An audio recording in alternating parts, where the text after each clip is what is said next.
इतिहास सिर्फ घटनाओं का संग्रह नहीं, एक दर्पण है जिसमें आज का मनुष्य अपने बीते कल को देख सकता है। उसी इतिहास के पन्नों में एक नाम स्वर्ण अक्षरों में लिखा गया है, राजा विक्रमादित्य। वह एक विचार थे, सिर्फ एक राजा नहीं थे।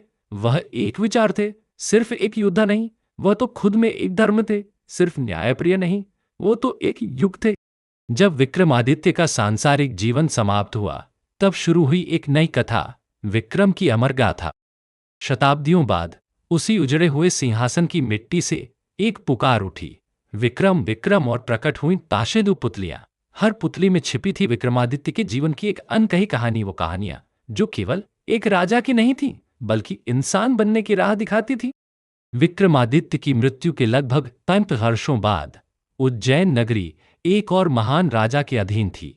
राजा भोज भी अपने समय के परम धर्मात्मा, यशस्वी और गुणी शासक थे। उनके राज्य में सब सुखी थे, इतना कि शेर और बकरी भी एक घाट पर साथ पानी पीते, बिना किसी भय के। उनका रूप ऐसा आकर्षक था कि कोई भी स्त्री एक बार उन्हें देखे तो जीवन भर उन्हें भुला ना पाए। उनकी सभा इतनी भव्य थी कि देवेंद्र इंद्र भी ईर्ष्या करते कहा जाता था। भोज का दरबार इंद्रलोक से भी अधिक तेजस्वी था। उनके राज्य में सब कुछ शांत था, व्यवस्थित था। पर एक दिन एक विचित्र दृश्य सामने आया। राजा भोज के सिपाही जब किसी कार्य से जा रहे थे तो उन्होंने देखा, एक सामान्य सा चरवाहा एक छोटे से मकान की छत पर चढ़कर राजा भोज के बारे में उल्टा सीधा चिल्ला रहा है। राजा के नाम पर ऐसा अपमान!